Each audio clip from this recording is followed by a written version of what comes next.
Good morning everybody and welcome to Wild Earth on this beautiful Sunday morning. My name's Tara and joining me on camera this morning is Sebastian. Back in front of control is Craig. And what a beautiful sight we have in front of us: zebra, wildebeest and impala.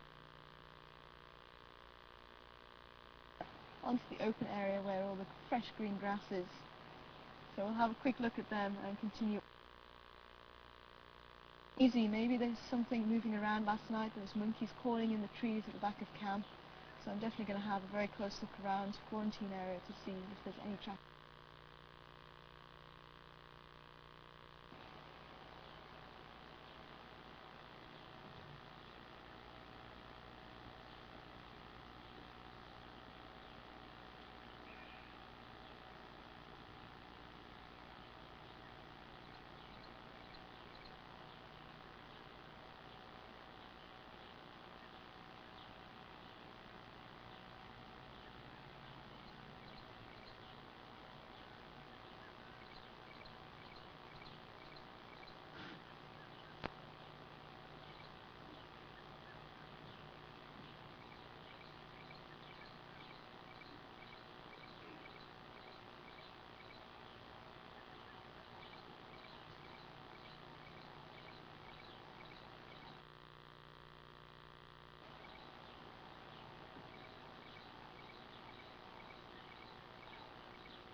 Must have been quite a tense night. All the zebra and the wildebeest and the impala all together. It doesn't look like they've moved too far overnight.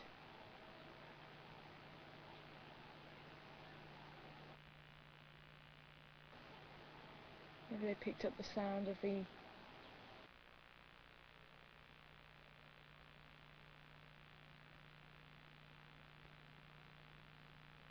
on her own. Looking out to the east, but there's no one else that seems to really be too concerned in that direction. We'll certainly have a look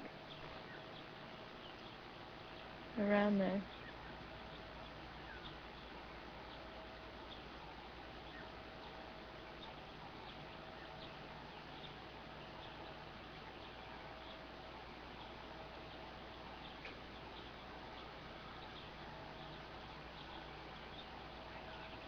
Funnily enough, that was the female.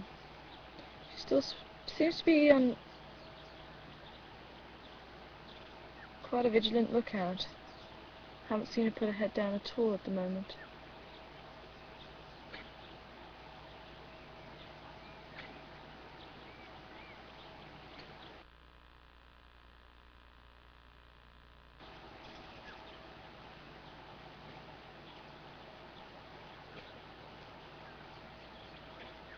And there go the blue wildebeest, breaking away now. It's around the back of the termite mound.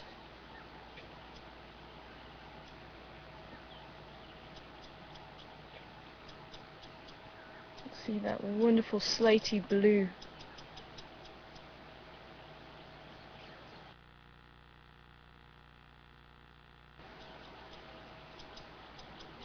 The plain zebra just to the right.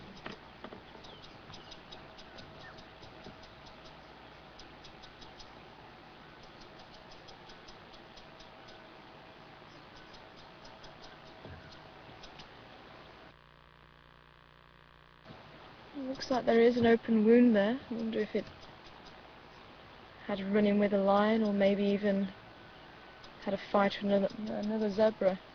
It looks quite an open wound. It looks clean. It doesn't seem to be causing too many problems for the zebra.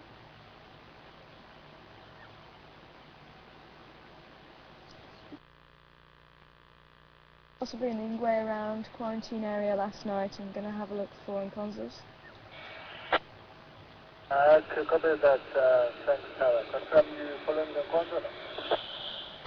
I don't have any enconsors at the moment. Sounds like there was possibly an ingwe last night around camp. So I'm just going to check around quarantine for any enconsors. Okay, copy that, thank you. Yeah, we'll just crossing at the car park to the eastern side, towards the rooms there. Copy. Are you going to follow up that?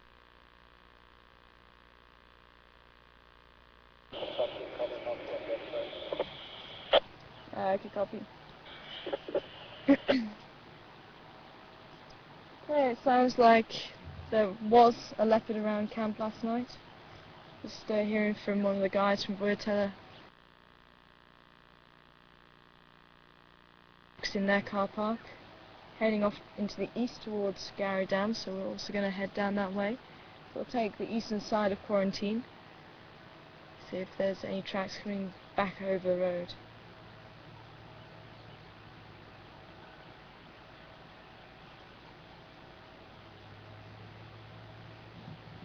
But maybe you saw on the zebra, it's got only part of its tail still intact. So at some stage it may have been accosted by a lion.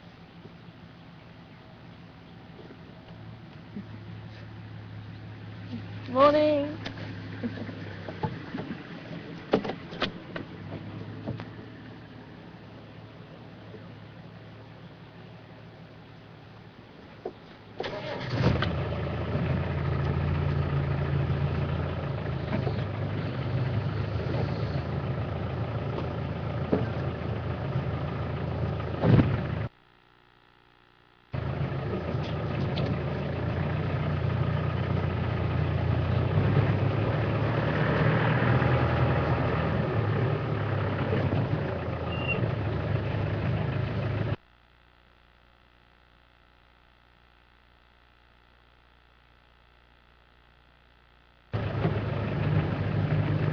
Elephant also came through here at some stage. Big tracks heading that way.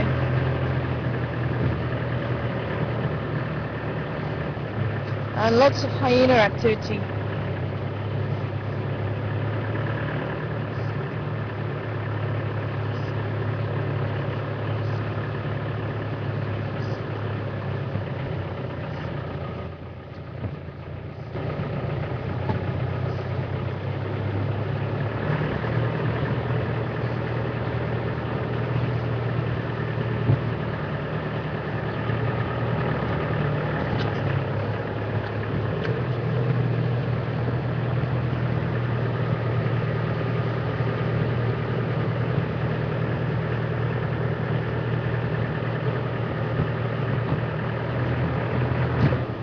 There's the baboons up ahead of us. Some of the Gary gang up early already. The sun's only just rising. And it doesn't look like they were sleeping in their normal spot. Looks like they're coming from closer towards the lodge this time.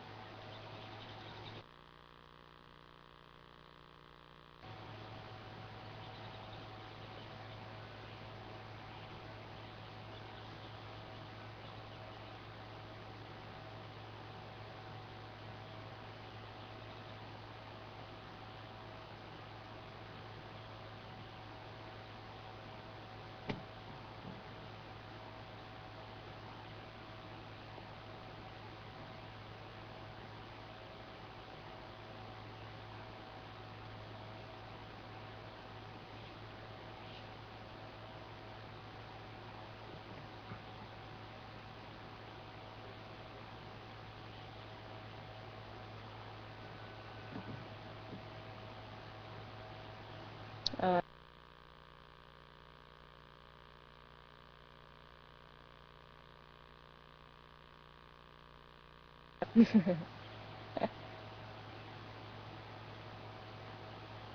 the other mother.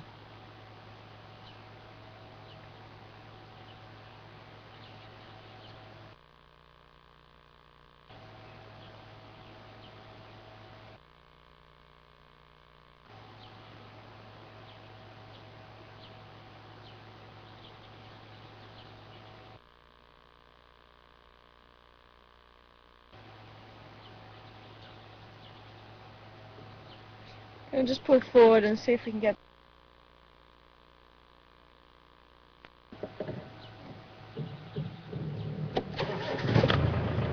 I'm hoping that's where they're going, so we can see them nicely.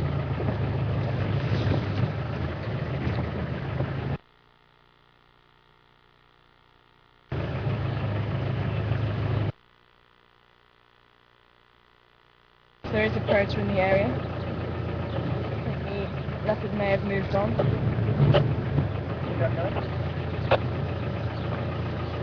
Yeah, Jack?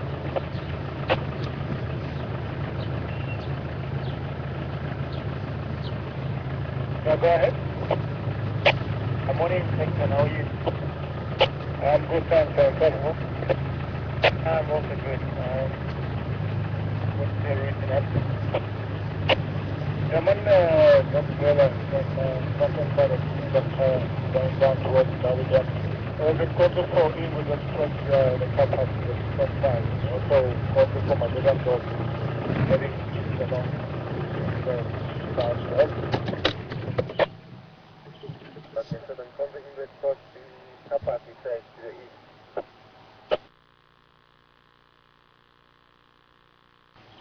Okay, so the section. It's got a Bonzo garden stuck on the far garden that they come along our driveway. Couple of camps to which is south, heading south. So it's got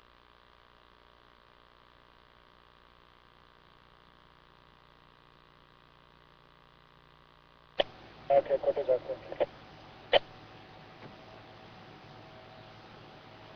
Sounds like there was some lion tracks down towards Cheetah Plains.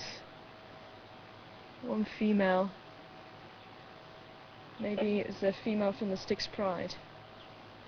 But I'm not too sure. Just said one female track.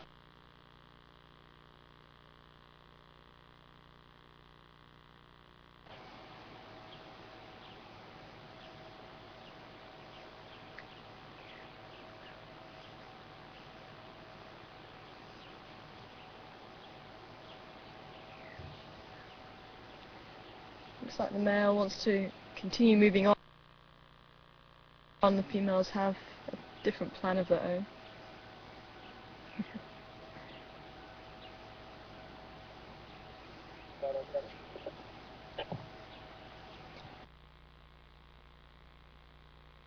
I was going to cross over Gary Dam and head maybe down towards Central and Gary Cook Line.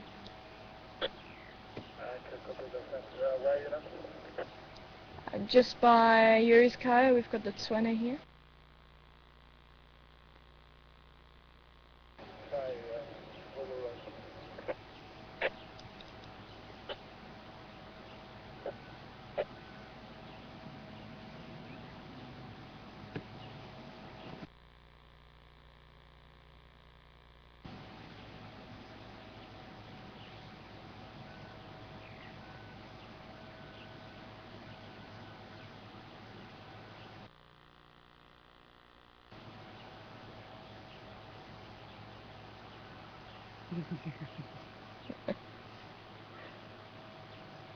I'm not too sure which one this one is. Could be little Jigger. Could be little Huey. He's certainly got a lot of beans this morning. Sitting in the marula tree.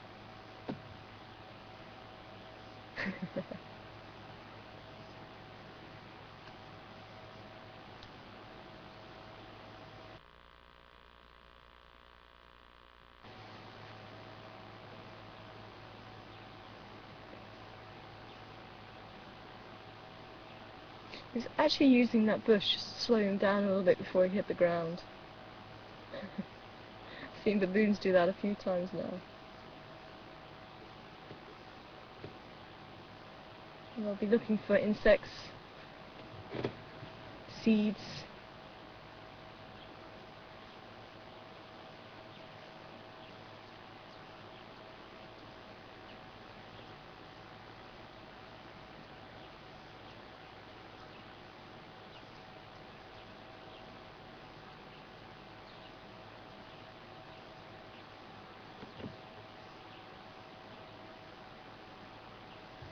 You see how different the baby is to the adults. Little pink face, black fur.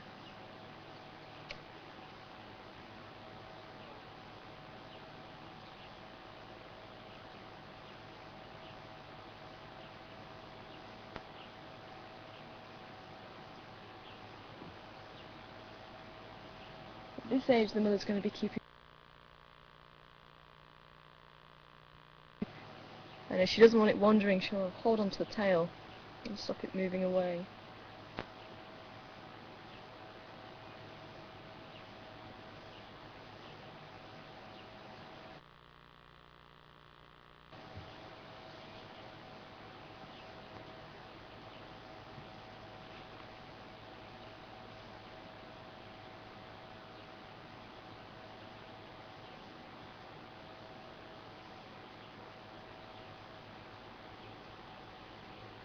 One of the big males just jumped onto the log at the side there. As we lose that one, let's just pull forward a little bit and have a look at the big male sitting in the tree. Just need to pull forward just a little bit. Hopefully I won't disturb the other one on the ground.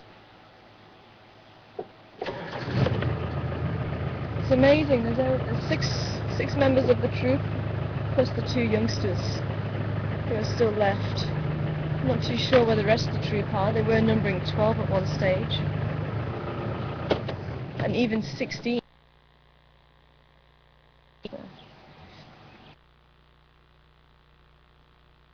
Something funny's going on.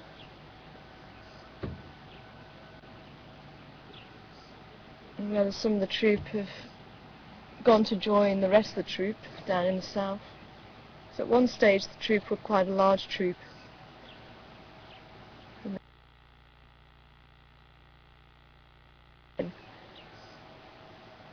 And only a small number of them remained up here in Western Gowrie, in Juma Game Reserve. Beautiful, huge canine teeth, and that's what makes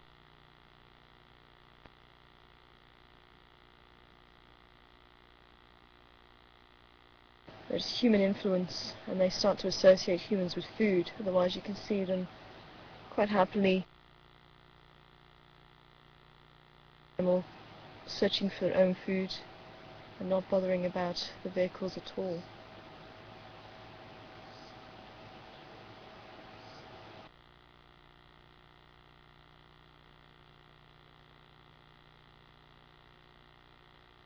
Moving on just yet. Oh, we're gonna have to leave them to it.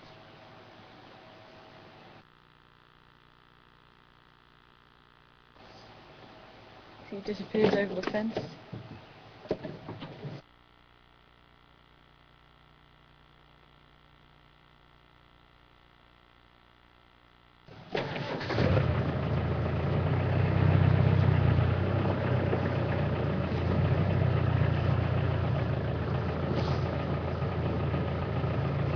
Well, there's a marula tree fruit on the ground, so this is a female tree. Marula trees have male trees and female trees.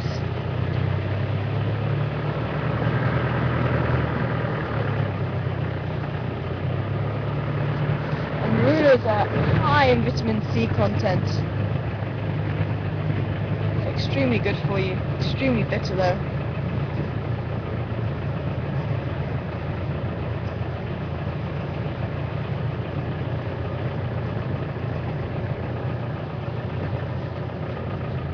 And a fruit that elephants absolutely love. I do know of a patch of marula trees. Now you get to know the season that those fruits are available. And they will go to each and every tree that they know of to go eating the new fruits this time of year. So we're hoping that the elephants are going to make their way through here at some stage. We should start to see some more elephants around.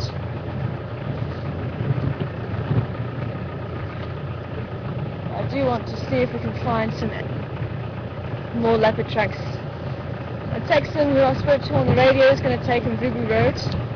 So we're going to have a look down Central and maybe Gary Cook Line and see if there's any tracks along there of the leopard or even the lions. Sebastian said he heard the lions down towards Gary Dam last night. Could have been the two that were mating. Could have been different lions.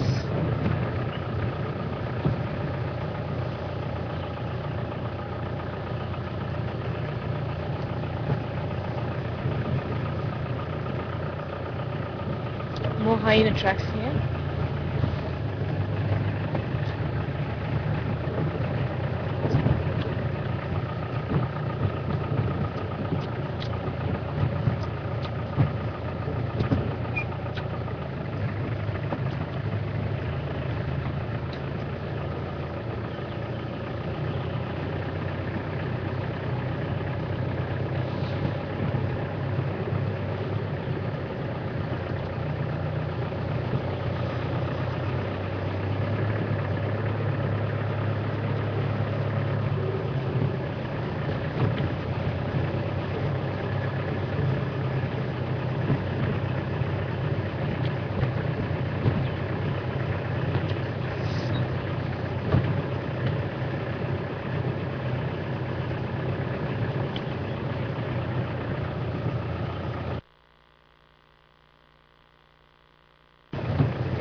Reflection.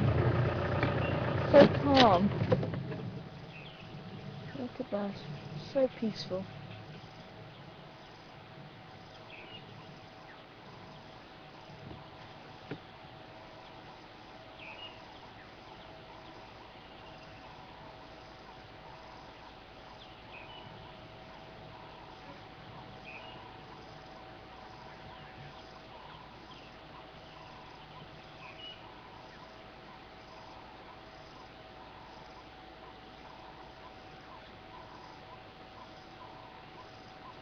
Sound of a Cape turtle dove calling in the background.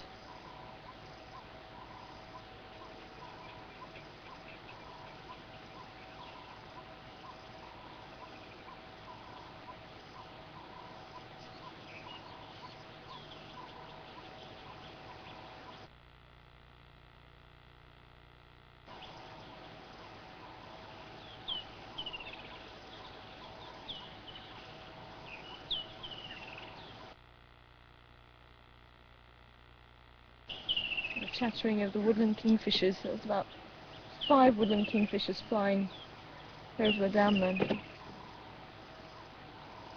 What a beautiful morning.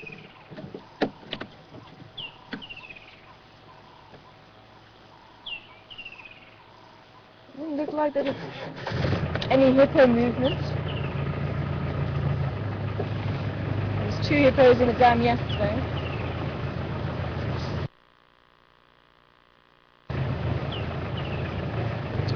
the African jacanas. Maybe if we can get a nice close look at them.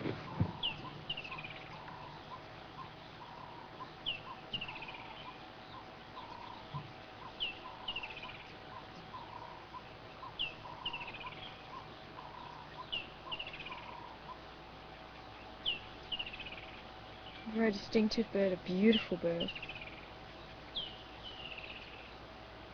Quite difficult to mix it up with anything else, with that bright white front, the chestnut back, and the blue on the forehead.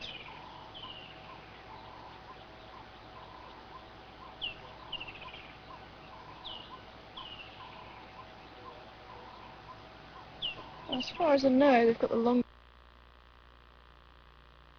toes to body ratio of any of the birds.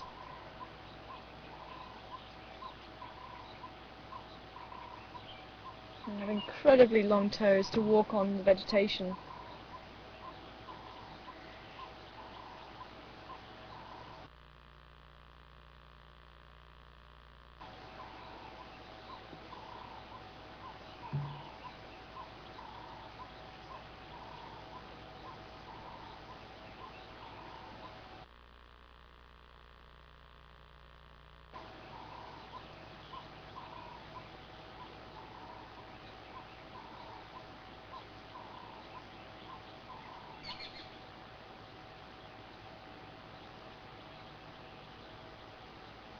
Can't see any legs of the chick.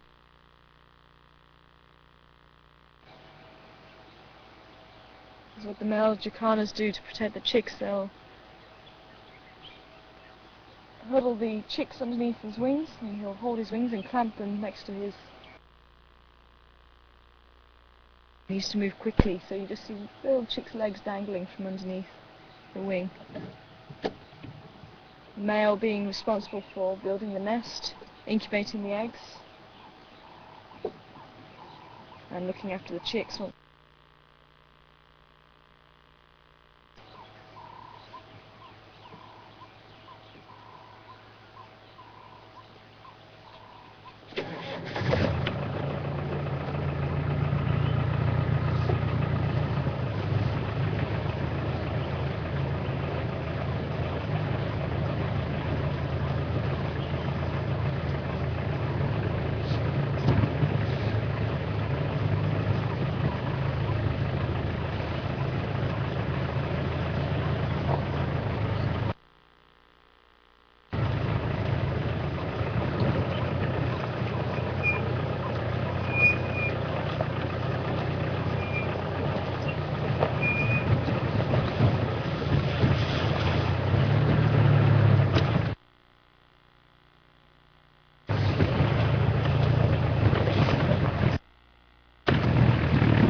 Last night.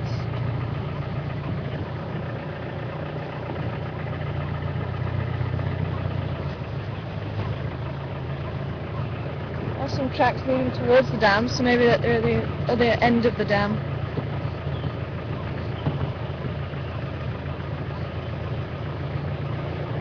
Oh, we got the leopard tracks here.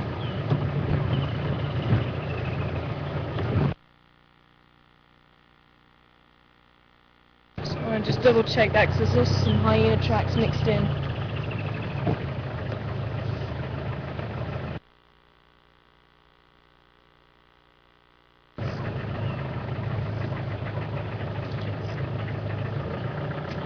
Yeah, there's some leopard tracks and some hyena tracks here.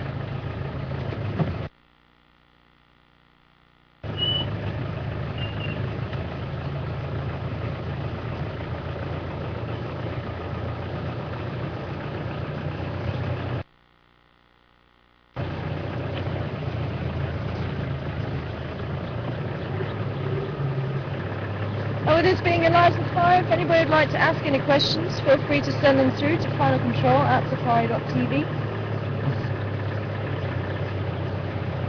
You can ask a question, which gets radioed through to me via final control where Craig is sitting.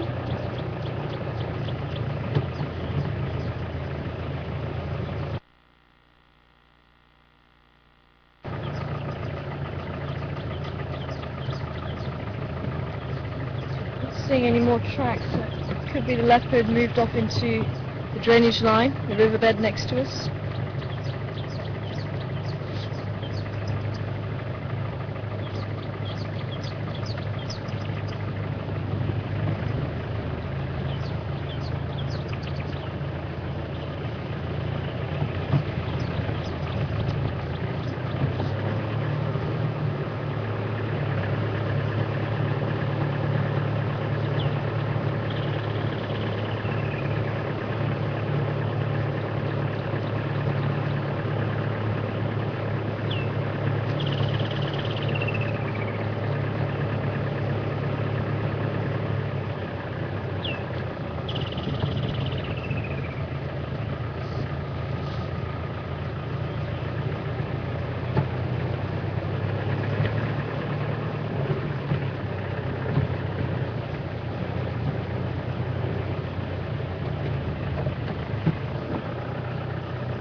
Oh yeah, clear blue skies.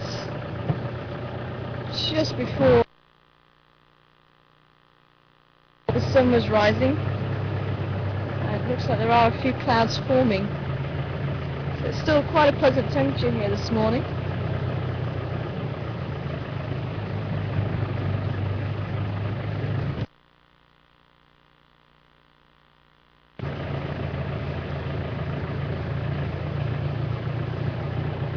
I want to check this big jackalberry, see if there's any leopard sleeping in it.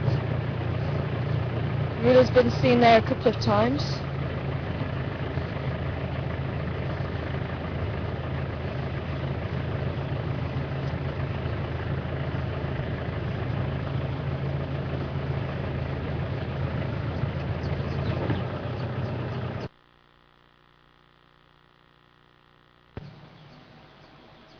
Oh, I can hear the grand hornbills.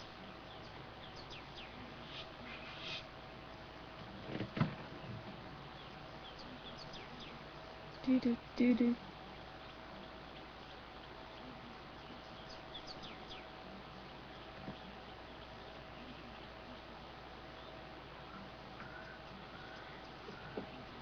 Doesn't look like there is a leopard sitting there.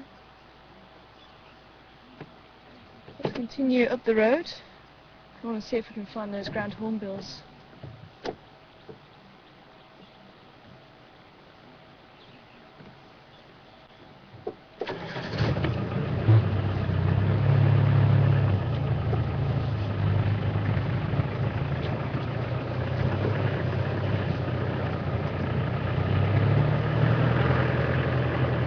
There goes one, that's where they were sitting.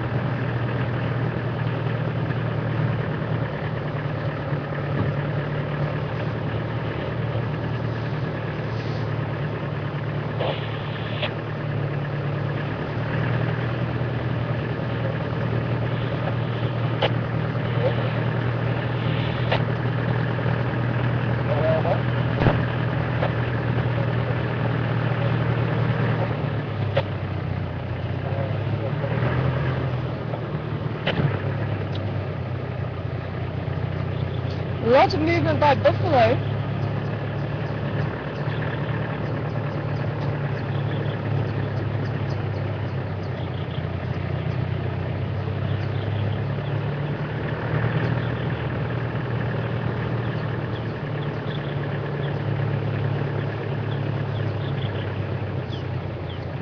There was definitely a pair calling. I hear the other one responding, but it would sound a bit further away.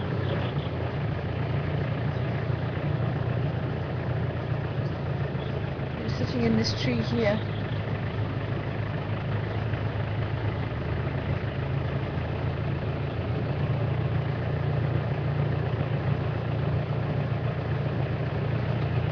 Seem to be quite shy. They're like getting too close to vehicles at the moment.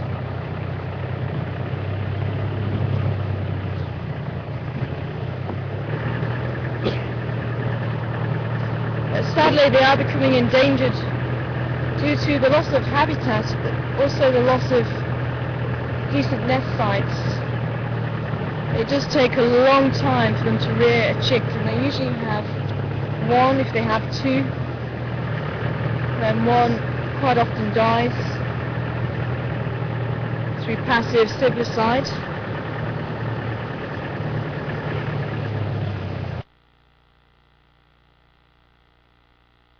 Lay 2 eggs.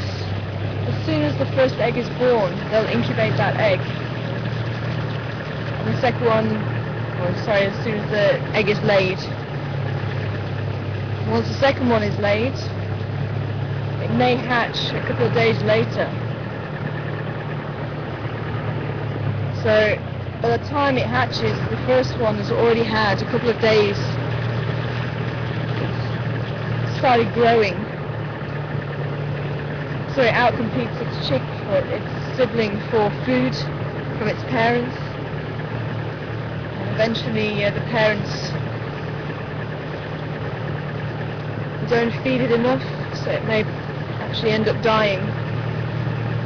That's known as passive siblicide, because the chick doesn't actively kill it, but it just outcompetes it for food from the parents. Some of the eagles, similar scenario, that the chick may actively kill its sibling.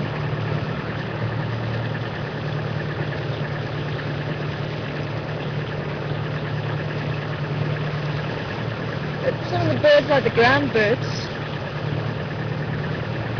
you have quite a number of chicks. They'll only incubate the eggs, or start incubating the eggs. Ooh.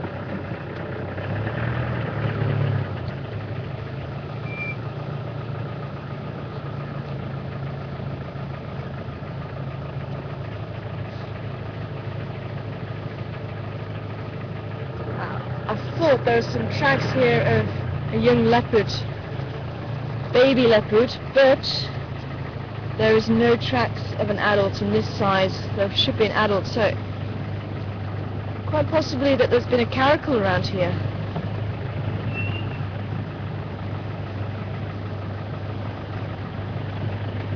Does look like it. Caracal moving around last night. The size of the tracks.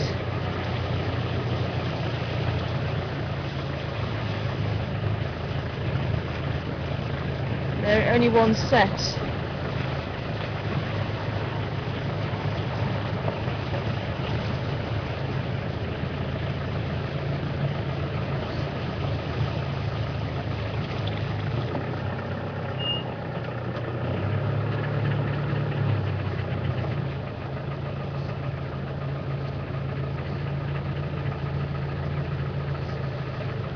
It is a bit odd. We haven't seen caracal around here. I'm still looking for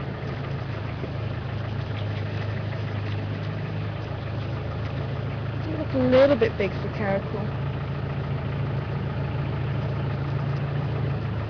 Ah, we do have female leopard tracks, so it looks like it could be Karula with cub moving ahead. So she may have been walking on the grass rather than on the road. That's why we weren't picking up the tracks to begin with.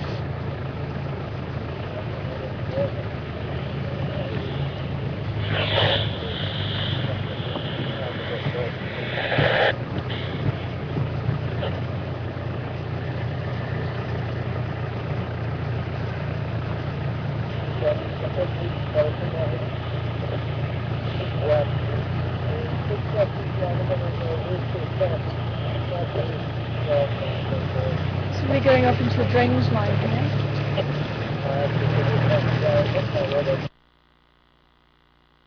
Onto the road.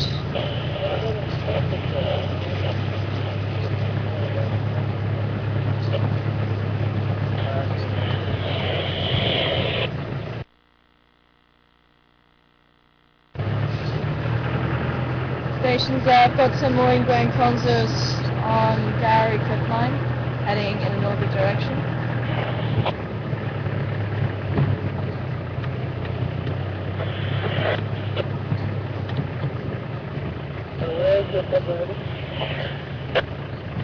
Northerly direction. Looked like there was a Mampimpan and consuls with the Mafazian consuls.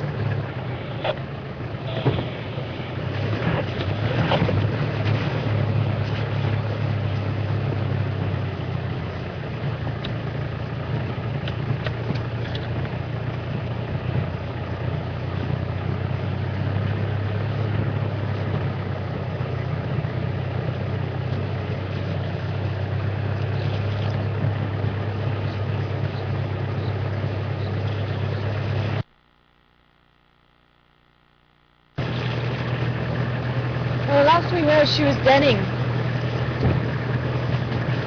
further to the west of where we are now, behind Tamborsi Dam, which is just north of Mvubu Road. And it's getting quite waterlogged there, so people weren't able to get the vehicles in. So for a good 4 or 5 days, we don't know if she's has still been there or not. And with the lions coming so close, she may have moved the cubs. Maybe that's why we're seeing tracks of them.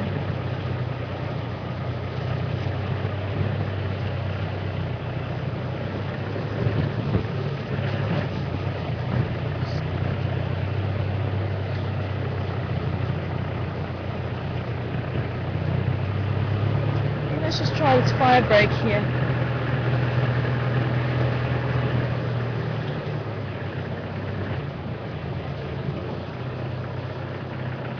No, going straight over.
Hi Donna, welcome on board to you this morning.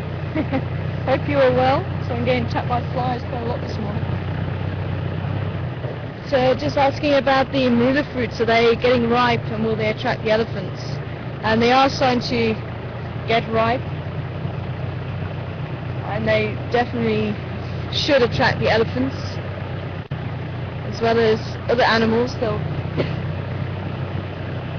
also take advantage of the fruits that fall on the floor, anything left behind by the elephants, if there is anything. If the elephants can't reach up to pick off the fruits one by one, they'll actually use that head to knock the tree so that the fruits fall off and then they can pick them up. Especially if they've got babies with them, they'll often do that. Until no more fruits fall off. It's quite a funny thing to watch.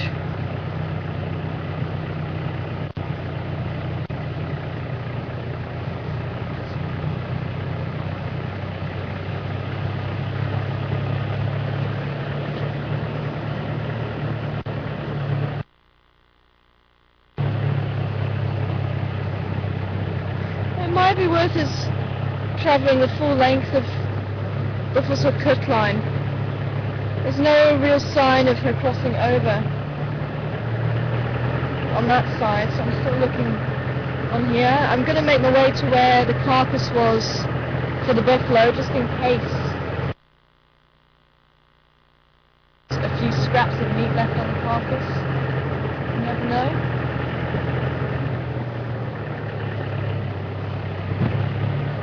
Maybe it might be worth us turning around and going back towards Buffershood Dam.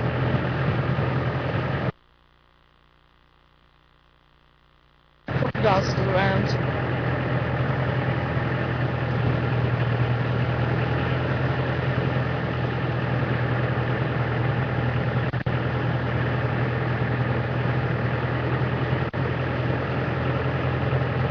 I was just in the middle of the story actually as well about the ground birds. When ground birds lay the eggs, they'll wait until, or a lot of ground birds will wait until the last egg is laid before they incubate, and that allows the eggs to all hatch at the same time. With being a ground bird, they're a lot more vulnerable, and the sound of an animal, or the sound of a chick breaking open, is quite an attractive sound to an animal if they're close by. Quite a noisy process.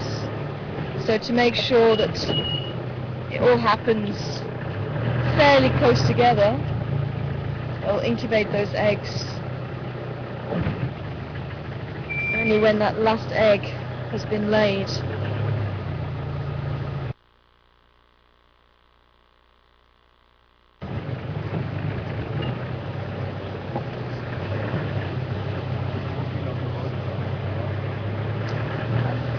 I saw something there, but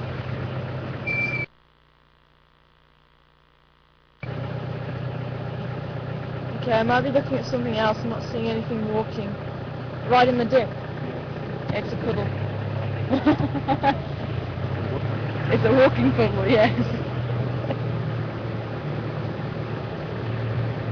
So also I saw something and then just disregarded it, and when you said it, I thought, well, maybe I was wrong. And it's a puddle.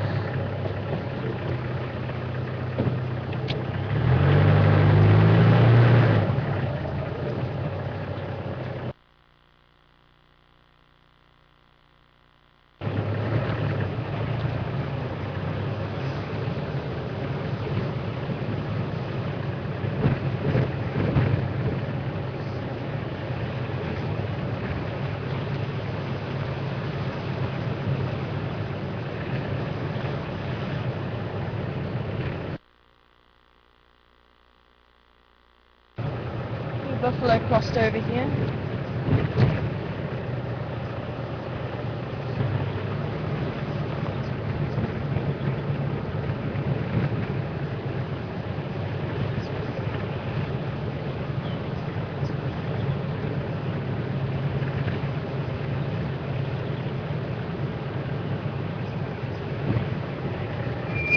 Oh, yeah.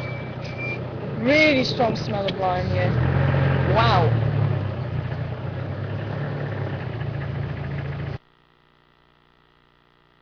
There's some tracks here of them. One of them was lying down here actually.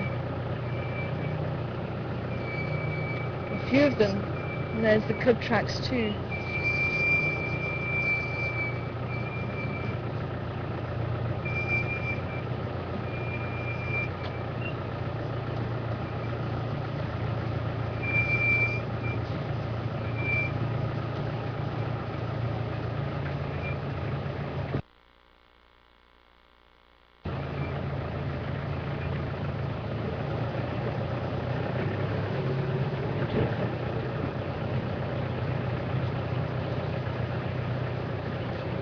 Very strong smell of urine again.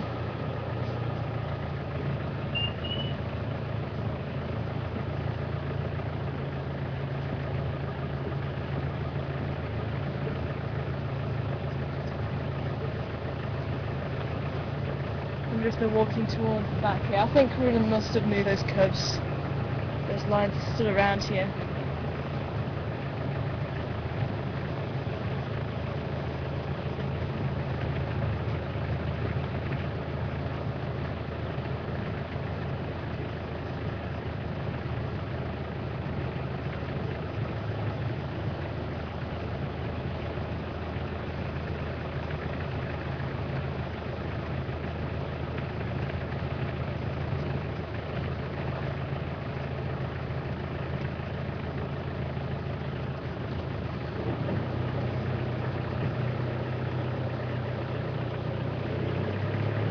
a quick look around where that carcass was.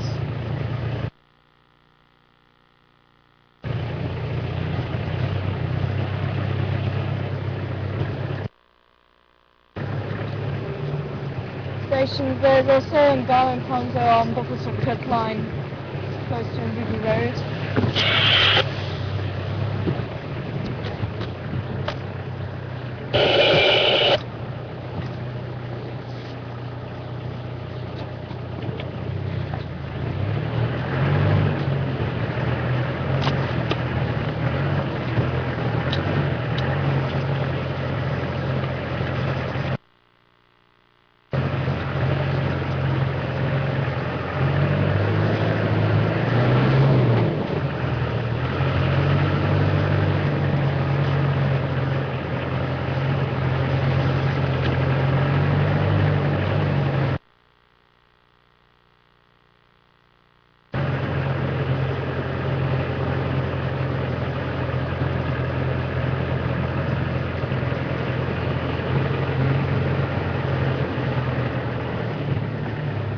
It looks like the majority of the tracks do head over that way. But it is difficult to determine the direction because there's so many different directions. Now this is where the buffalo was killed. Not too much around.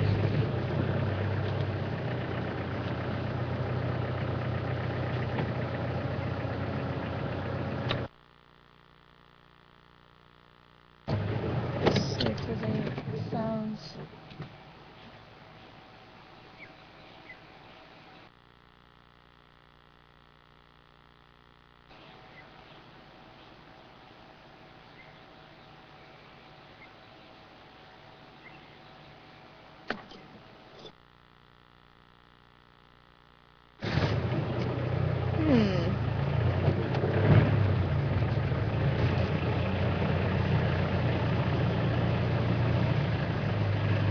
The hyenas have been here. As far as not too much there.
Ah, what do we have in front of us? I'm looking at these tracks. We still have a male and female. Good morning.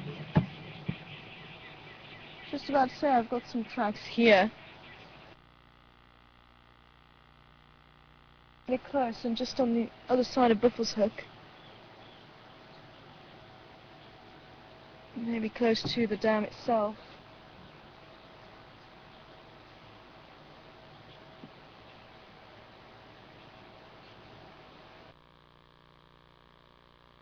Madodo on the Fazi and Gala on the eastern side of Ruby Road on the fire break.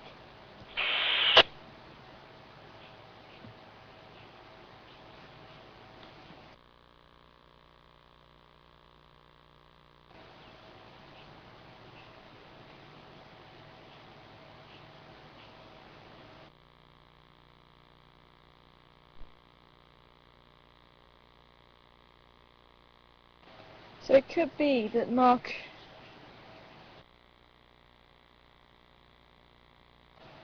the first day of mating. If you remember when we first saw the lions in the area, about 4 days ago now, the males were only showing signs of being interested in the female, but they weren't following the female too closely. So I think we've actually seen the whole process of lions mating, and with the pair still together.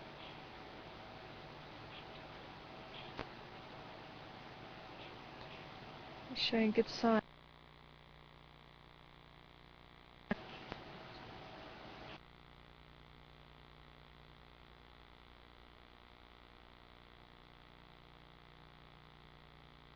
Extremely closely when she was urinating, checking to see if she was ready to mate. By peeling back the lips to expose the cells that are able to test the urine, the organs of Jacobson.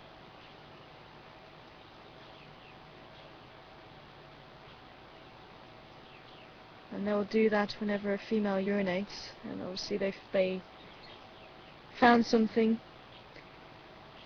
to suggest that she was coming up to estrus or cycling, and then whichever male would have got to her first, which looks like the larger of the two Gajima males,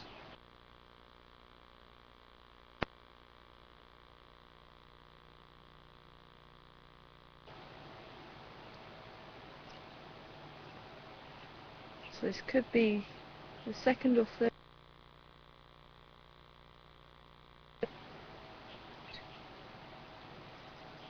So this may be one of the last times we see the pair together for a little while, and if she has been successful, then she'll have cubs in roughly about 3 months' time. She's usually around 100 days gestation period.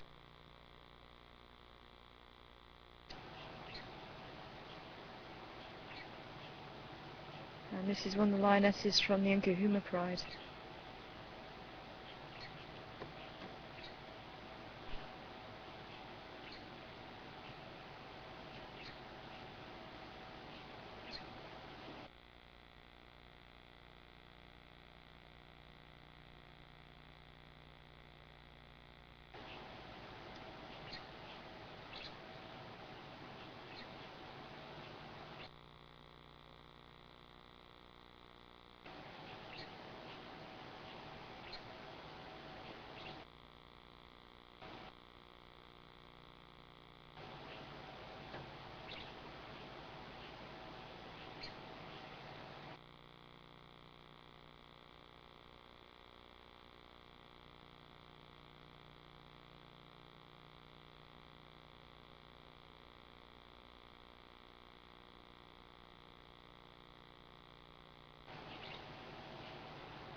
Mating. So we may have another chance at seeing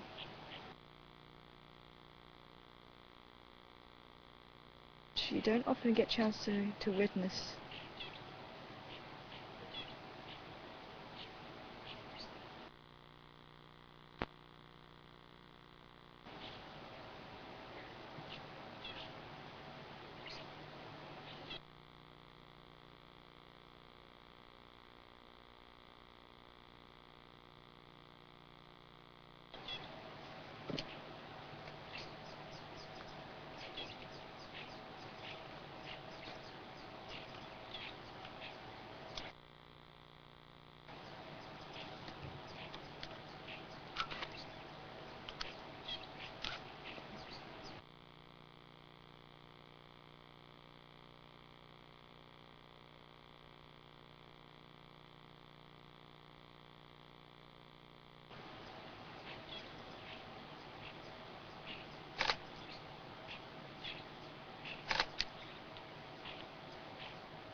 It can be a lot more vocal than that.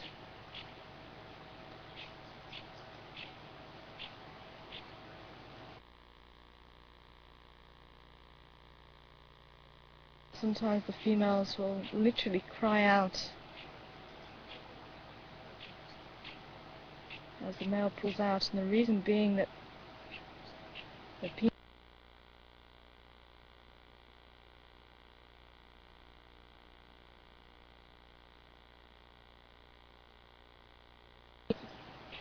so on the first few matings, that stimulation releases the eggs, and only then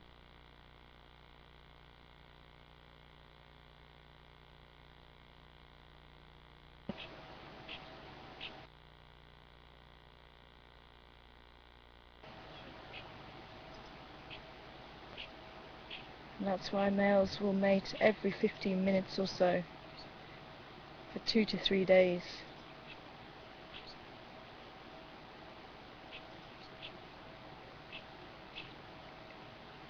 And it is possible for a male, if there's two females that are in estrus at the same time, which does happen in a pride, they synchronize the breeding,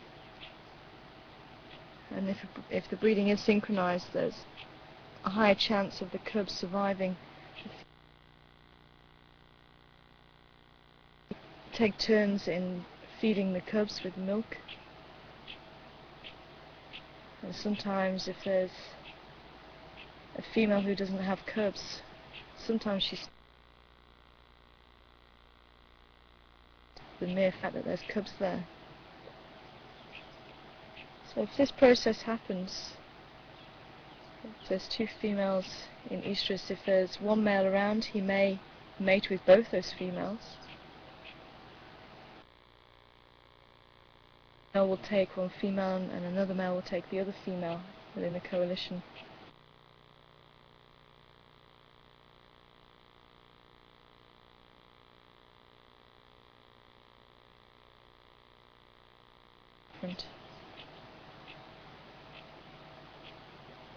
But it has been found if there is two females in estrus,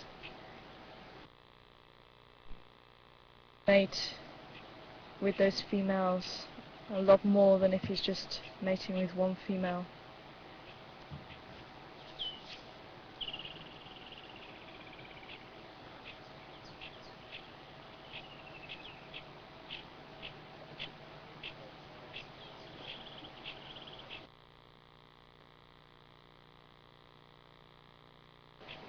And hi Jack, hope you're well.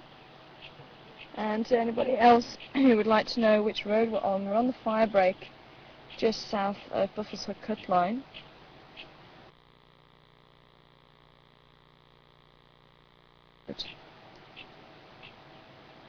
So most of the tracks of the Pride were on Buffalo's Hook Cut Line, and they were moving, it looked like they were moving over into Buffalo's Hook, possibly sitting even round at the back.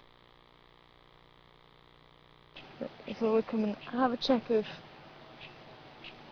the carcass, see if there's anything left, which there isn't. There's a lot of hyena activity around it. But then I started picking up some more lion tracks heading in this direction, so I thought I'd just quickly follow and see where they went, and it looked like most of them were crossing towards Buffalo's Hook, which must have been the Pride. But these two are still on the fire break. And with their bellies nice and full from the kill, they don't need to worry too much about eating.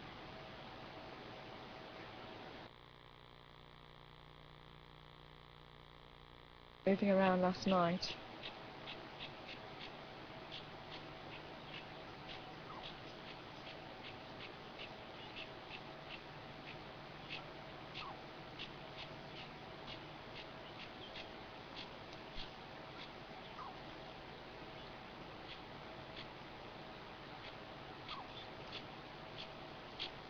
And mating will happen throughout the day and throughout the night.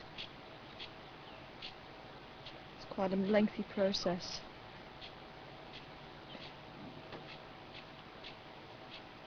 And that's one of the reasons why males will preserve their energy rather than wasting it.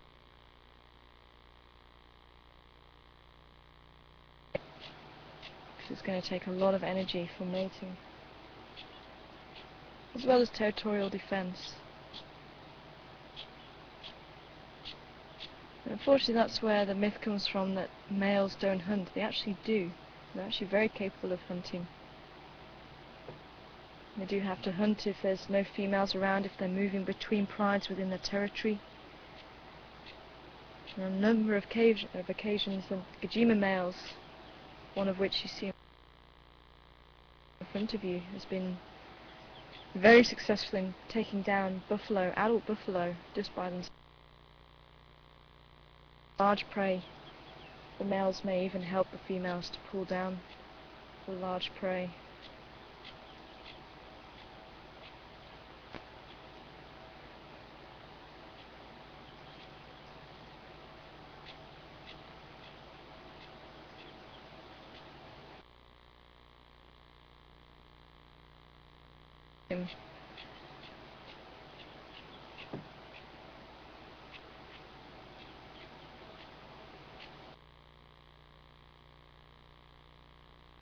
Go.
Hi Dee, welcome on board to you this morning.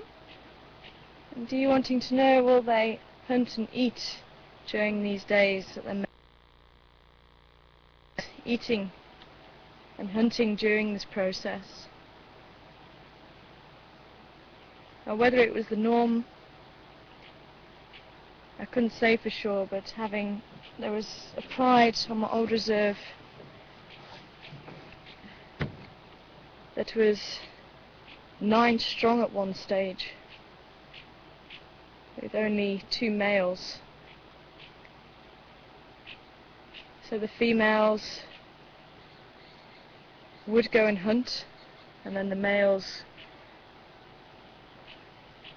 would then, as soon as the females had finished hunting, would go and mate with. But whether it's the norm or not, I'm not entirely sure. But she certainly seemed to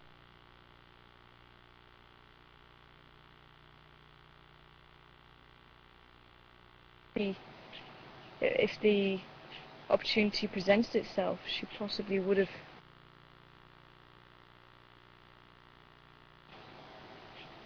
But I think the fact that there were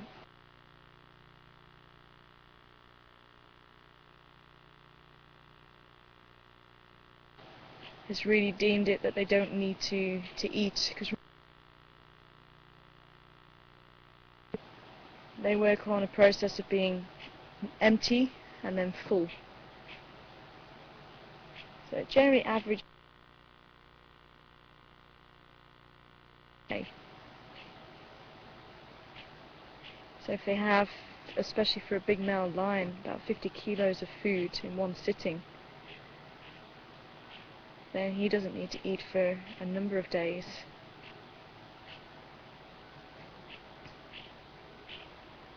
I've also heard of 2 males mating simultaneously 2 females while there was a buffalo killed there.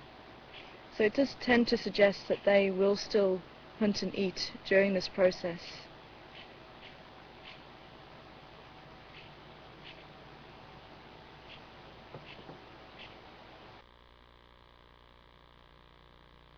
I've not found any literature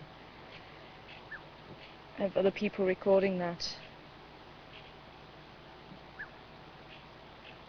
As I say, I've got the pride to go off on my last reserve. This is the first time I've seen 2 males mating at 2 males.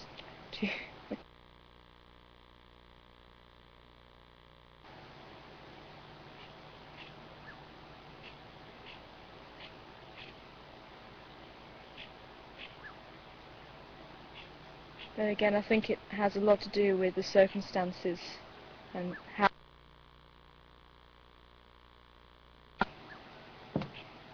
And if there is any opportunity to mate. I think we're going to try and move forward a little bit, because we are just on a ridge that we can't see them too well. It may be worth us checking further down the road to see if the rest of the pride are out.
And remember,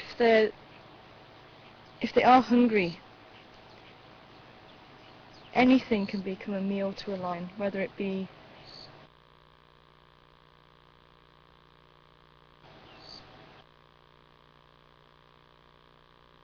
herbivores.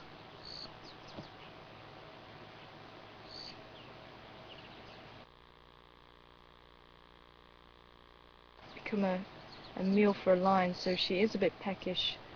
There's nothing to say she won't go.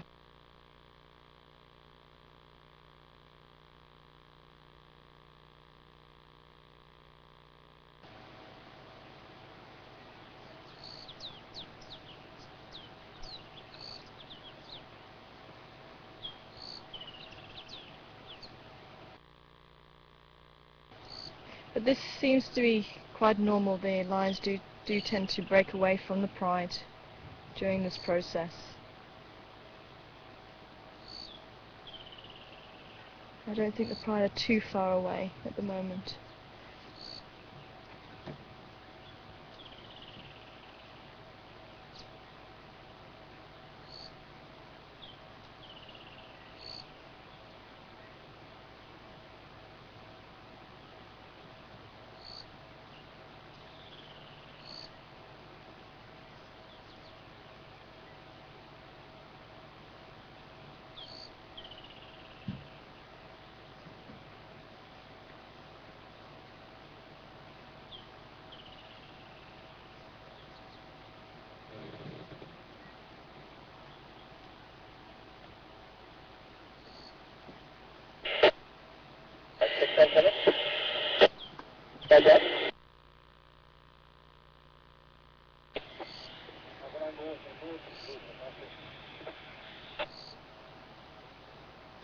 Texting, can you copy me?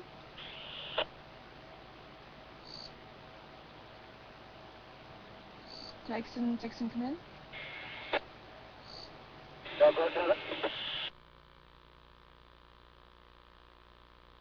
My daughter, one Mafazi and Gala on the fire break just east of Ruby Road.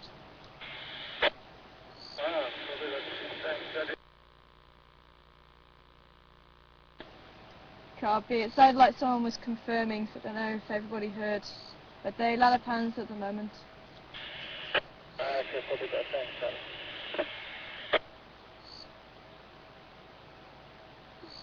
I did have encounters of the rest of the Ngala on Buffalo's Hook Cut line, looking like they may be around Tamborti Dam. Okay, copy that. Thank you. No luck with the Ingwe encounters on Gary Cut line heading north.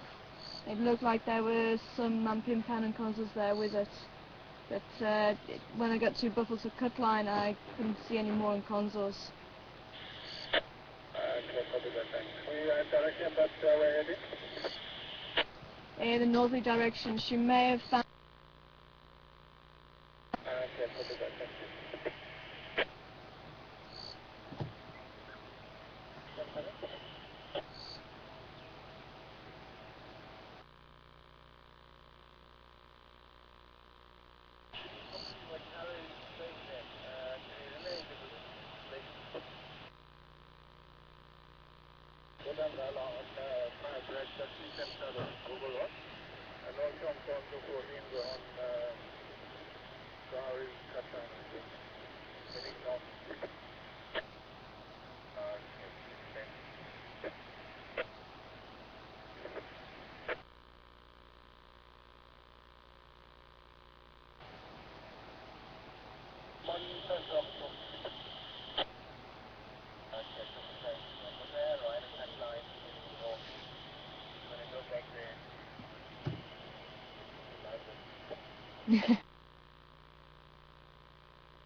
Hi Jennifer, and just saying that this male seems to be mating every 5 minutes rather than 15 minutes. I'm kind of agreeing with you there, Jennifer. So that's why it's roughly around 15 minutes or so. It's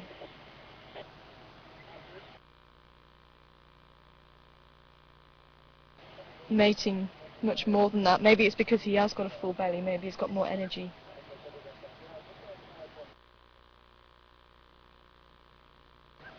Maybe he's making up for yesterday when she was giving him the cold shoulder.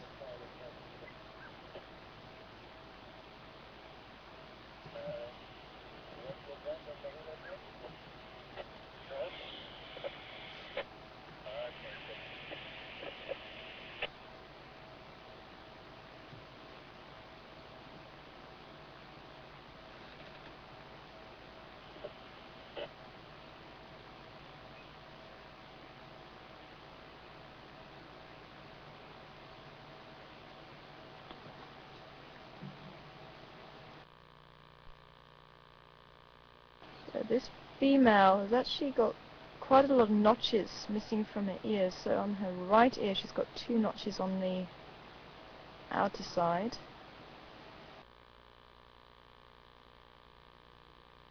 Notches on her left side on the outside of the ear.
Now that's one of the ways that you can try and identify lions, is the shape of the ears, the notches in the ears. And these could come from fighting, or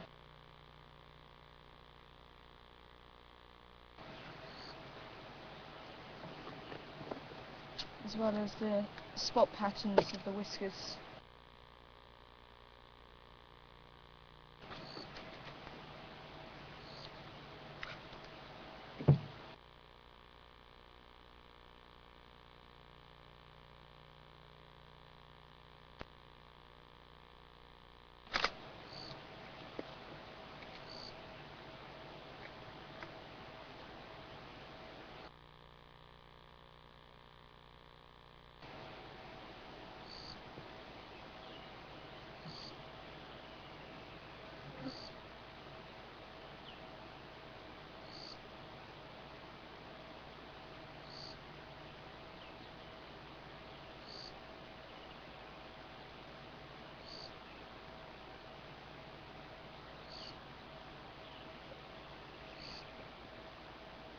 And I'm not sure if you have been hearing this. Bell has been calling quite a little bit, but she's been very quiet. Sometimes you do get low grumbling, almost as if she's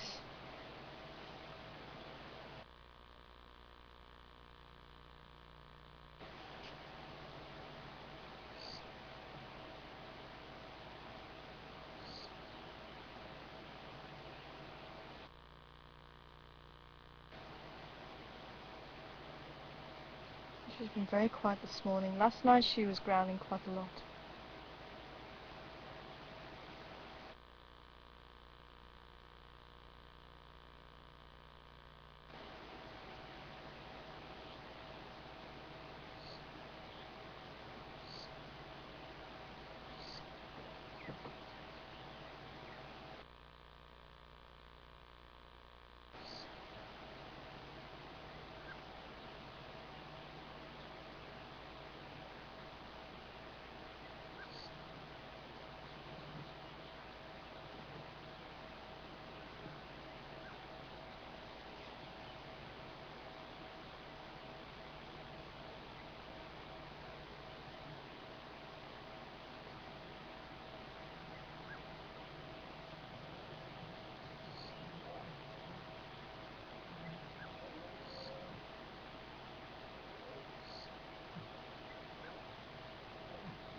Yeah, she was.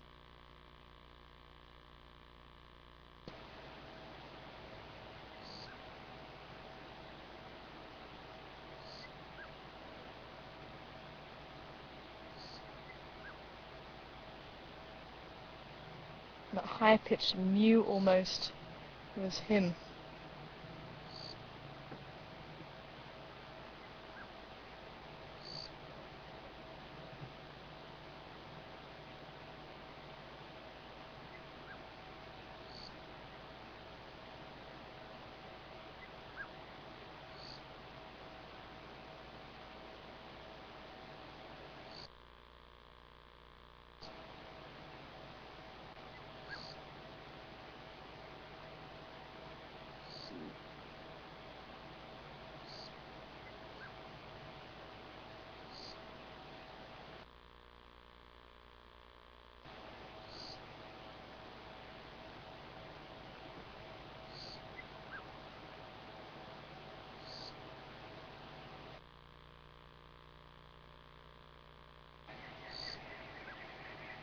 I think let's leave them to it for a little while.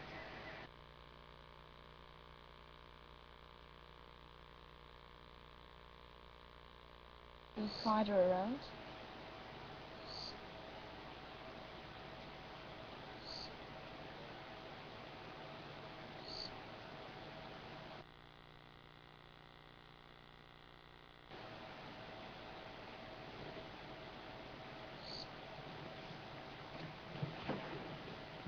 And that will also allow us to try and come in from the other side. Bush road here, it's quite wet soil, so we may just sink. So I can't really go off the road and come and go into the bush and round.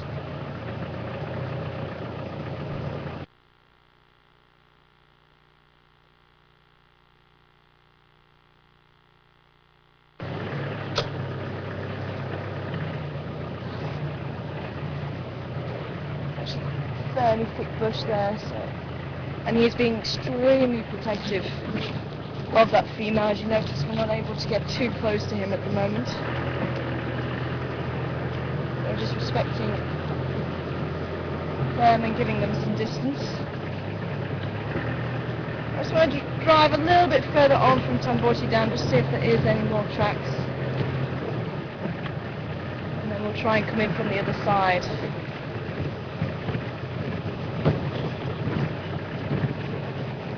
So I do wonder if Karula has moved maybe further east to get out of the way of where the lions are.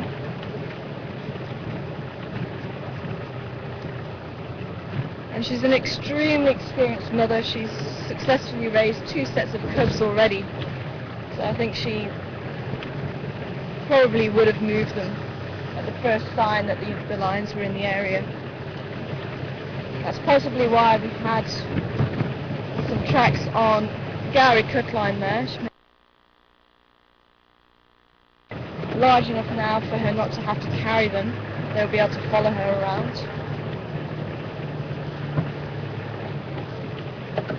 So there is a possibility of us seeing them at some stage. And I really hope that's going to be soon.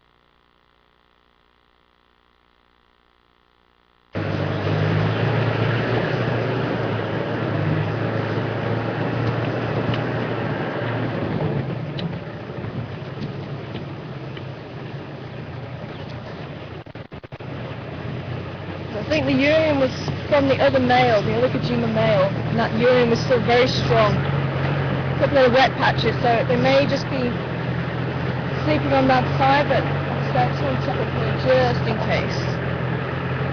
Let's come out onto the road. It'd be nice to see those cubs again. Roughly around 5 months old.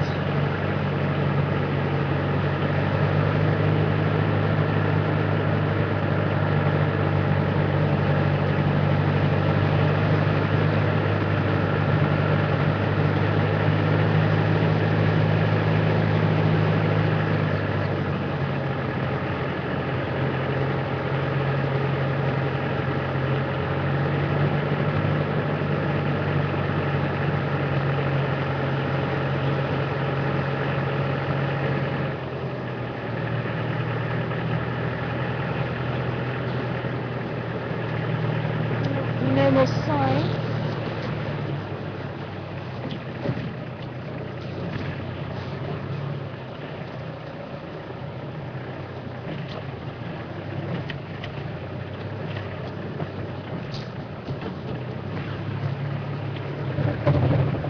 Sure.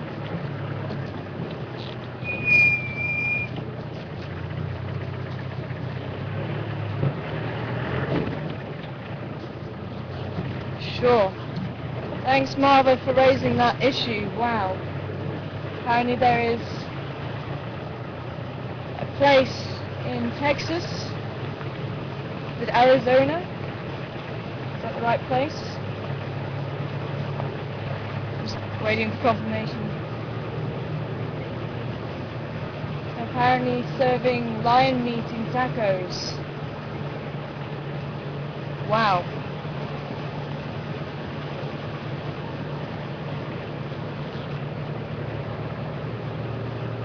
And I know there are restaurants across the world serving exotic meats. I heard of another one the other day, I can't remember where it was, but they were serving python and I think also lion.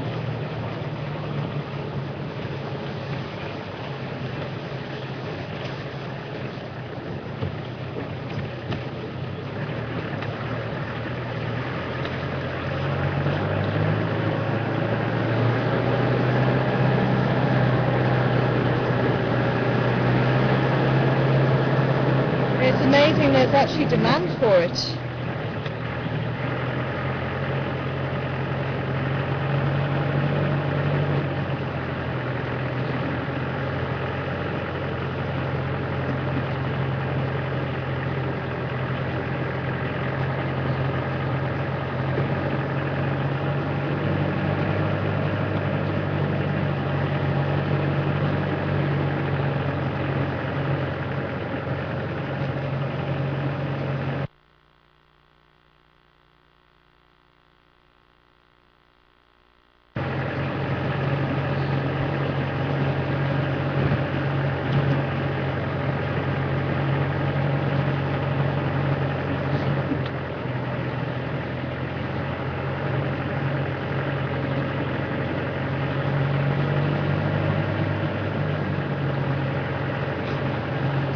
The rest of the line probably must be just a little bit too far in for us to see, so let's head round and see if we can get another view of those lions without the sun behind them, although it's quite beautiful to see those sun rays through the mane.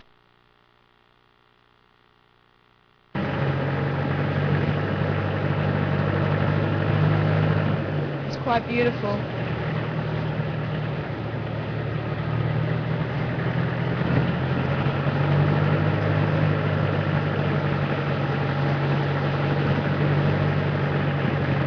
I think, was it Darcy? Welcome on board to you, Darcy. Darcy? Yes, it was Darcy. Hi, Darcy. Welcome on board this morning. Darcy wanting to know what the gestation period is. It's about 3 months, roughly around 100 days. And most big cats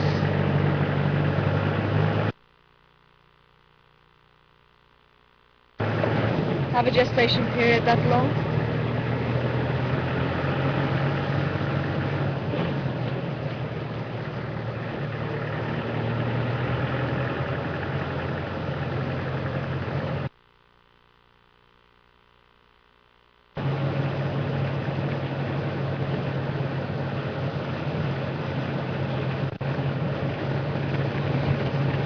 I missed who this question comes from, but wanting to know.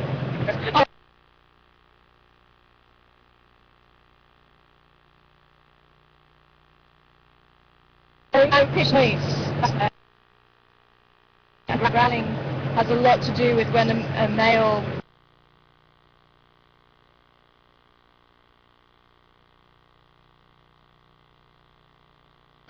like a lot of cats have, and that's one of the reasons why I think she does growl a lot, and when he does pull out from her, she'll turn around and slap him as well, and especially in the first stages of mating. You do get that a lot, and even with leopards you see that, and I think to tigers as well. Obviously it's going to hurt them a lot.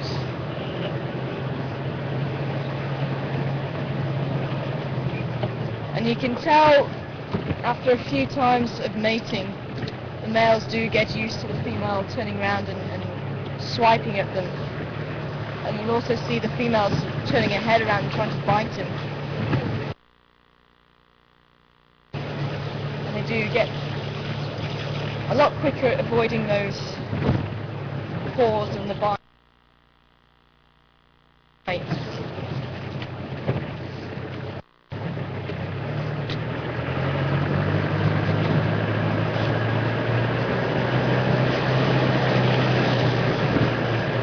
have another quick look at the lines before heading into the east. I was hoping to see the rest of the Pride, but I think they are still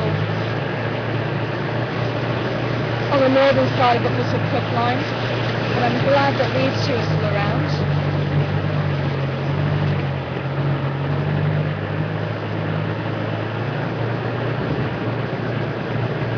And for anyone that may have missed, the two little cubs of the Unkahuma Pride are little males. Managed to find out as they were walking up the Lagos shortcut on the first morning that they were here.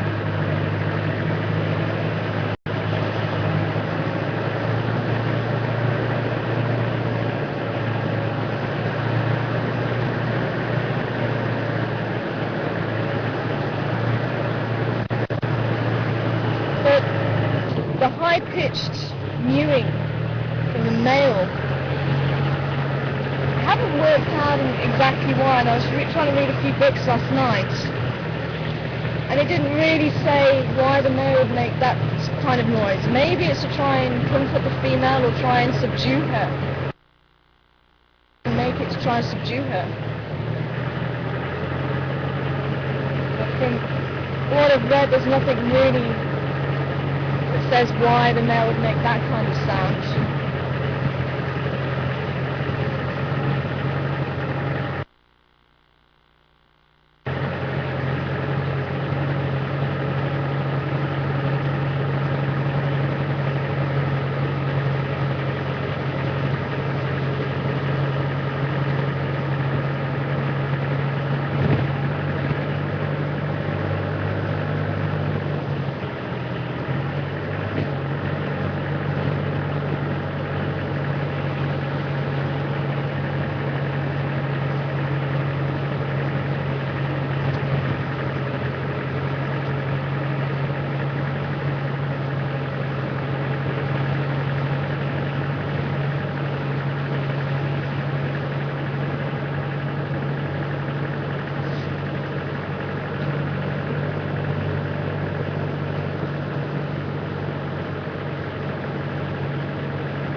Where we left them.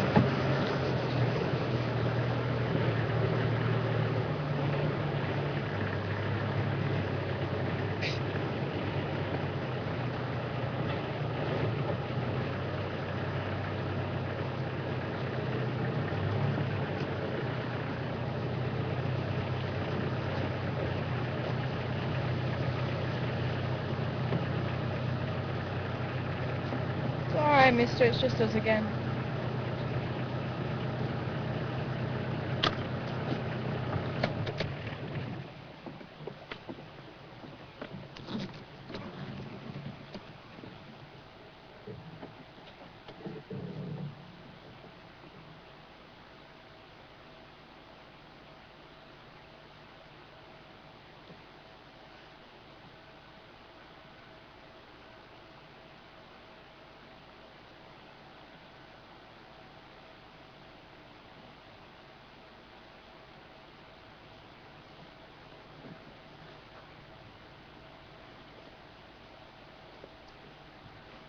And maybe from this angle, if they do mate again, we may be lucky enough to see the faces this time.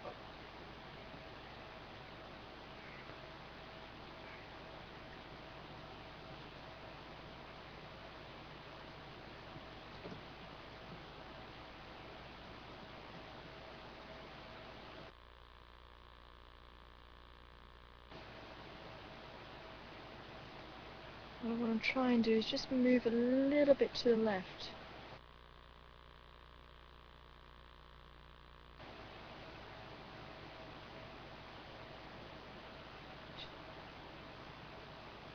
Let's try and see if we can straighten up a little bit. Sorry, squeaky brakes.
Now, lions don't have a strict breeding season.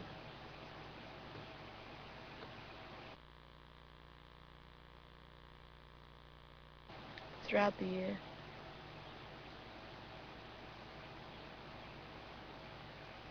But if they do have a successful mating, then it'll be 3 years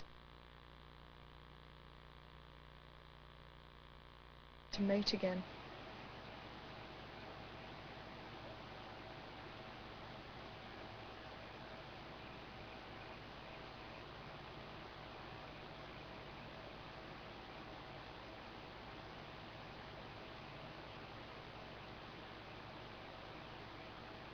And that's one of the reasons why male lions, young cubs of any females, if they do take over a territory, as lion society is a lot of swapping and changing of territories. There was a study done on the average period that a lion coalition will hold on to a territory is around three years. So if a female is just mated and given birth to take over a territory, they're going to have to wait 2.5, 3 years before they're able to sire their own cubs. And in that time, it could be that another male coalition takes over that territory. So unfortunately, in lion society, if males do take over a territory, cubs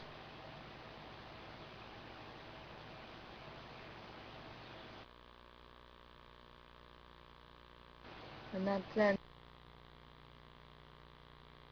allows the female to come into estrus again, maybe 3 or 4 months later.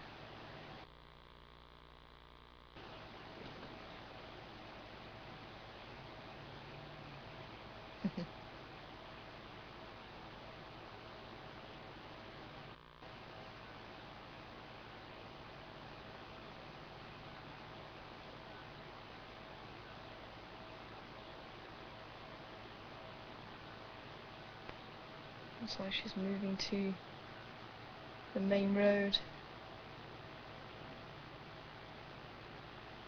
wanting some privacy by the looks of it.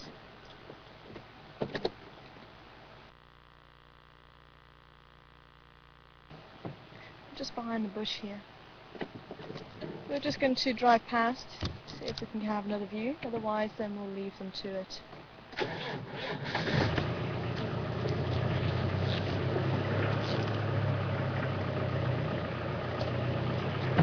Oh, sorry Spider, I didn't see you there.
It looks like it's going to be another beautiful day here in Juma Game Reserve.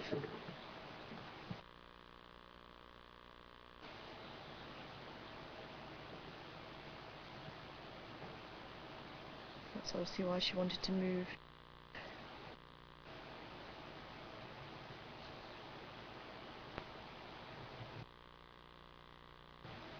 And on in the thick grass.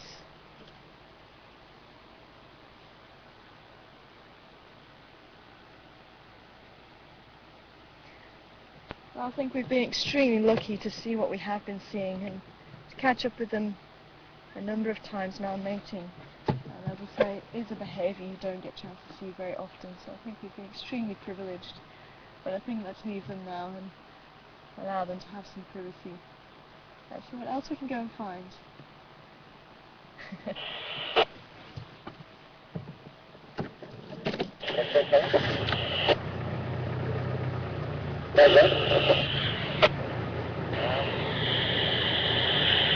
I called to my daughter's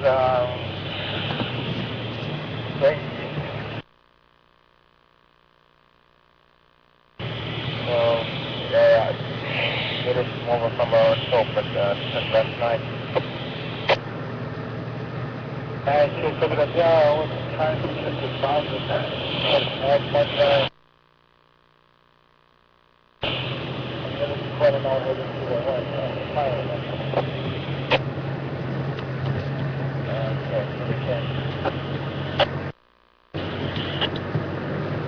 Sounds like some male leopard tracks have also been picked up. Heading east on Buffelshoek Quicklime.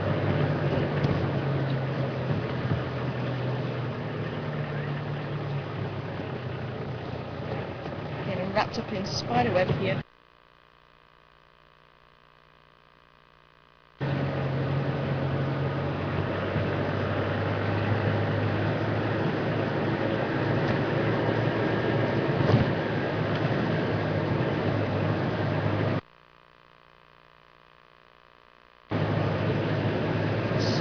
Where to go? Oh, we've got a vulture. Hooded vulture.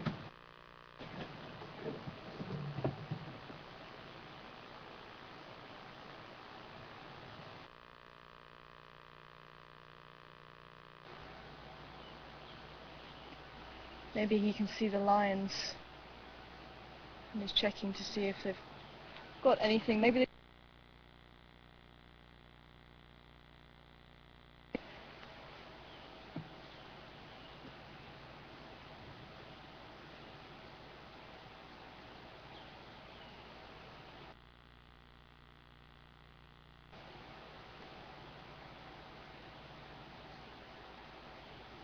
smaller vulture.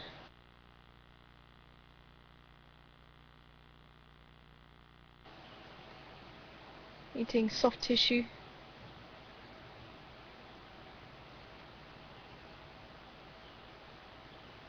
Whereas the lappet-faced vulture is quite a lot larger than this vulture, and the lappet-face tends to eat skin and tougher parts of the animal, and they help to open the carcass up even more so. And these smaller vultures will try and get inside the carcass and get to those soft tissues.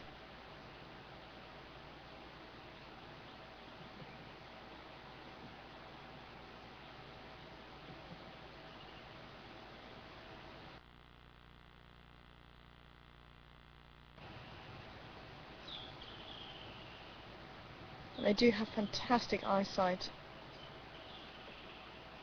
and they will follow predators. So if they are circling above, they may have spotted a predator, and if they do descend, it may be that the predator has made a kill, or they're waiting for the predator to make a kill. And vultures will follow other vultures. They will look for other vultures in the sky circling and descending.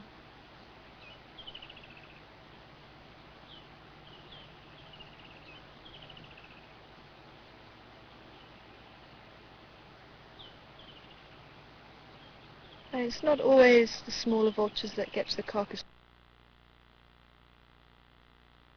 gets there first. Could be a lappet-faced, could be white-backed, could be a hooded. We'll also watch for behaviour of the tawny eagle and the batelier, who are also scavengers.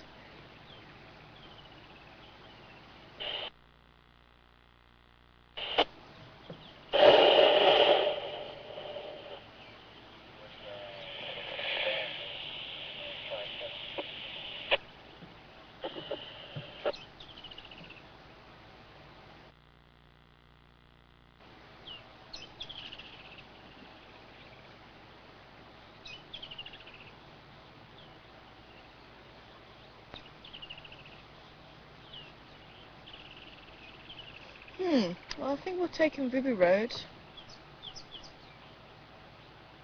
Maybe continue on down Central.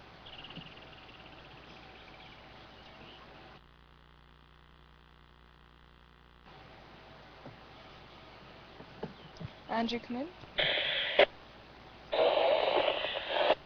Are you following up on those Ingwe and Konzus on Buffalo's Hook?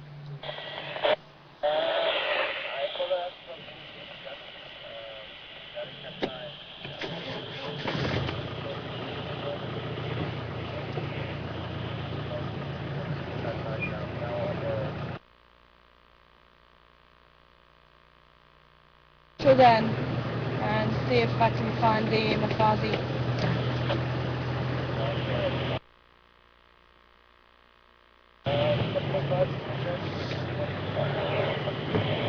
Affirmative. Lost in contact.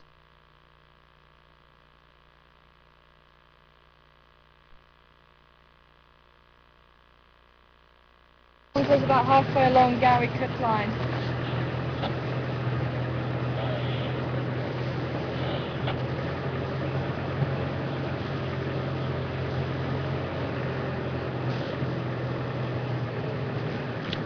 So it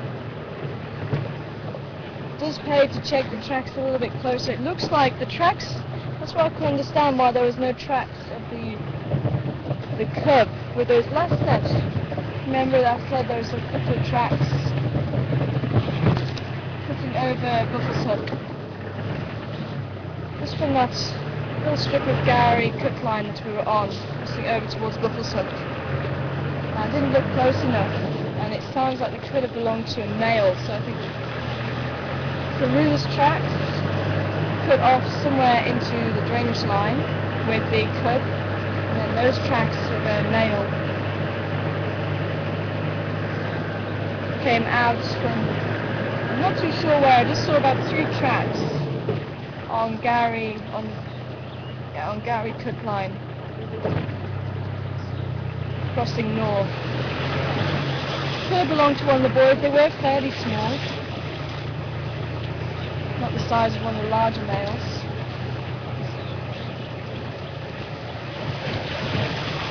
So one of the guides is checking Buffalo's Hook Cook line.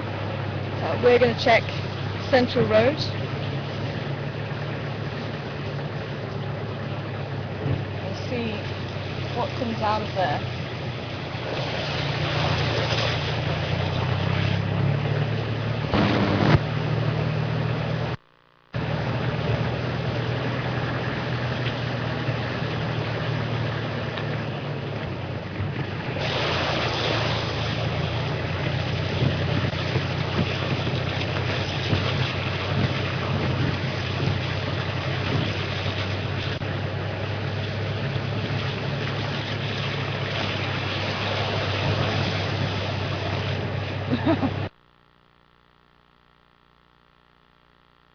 Certainly building up to getting some serious clouds, which is going to suggest there may be some rain coming in the next couple of days.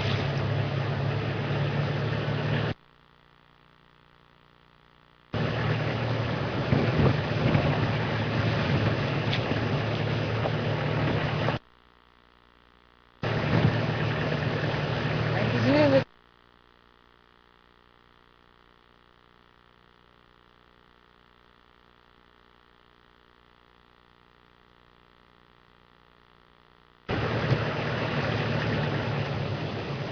person is a Zulu. And it's actually quite interesting because Patrick is Shangaan, and it's quite interesting to see some similarities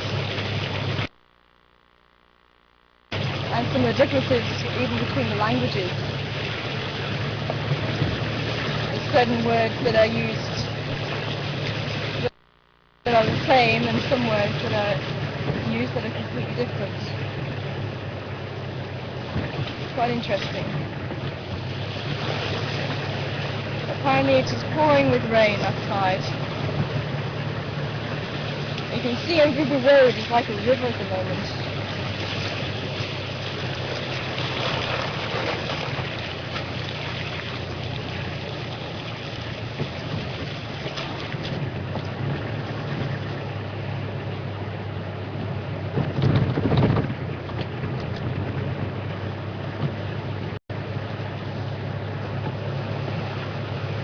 keep meaning to try and find out how much rain we have had. It'd be quite interesting, because I think we have had more, maybe what we should have. I think our area we should have about 300 mils, maybe 400.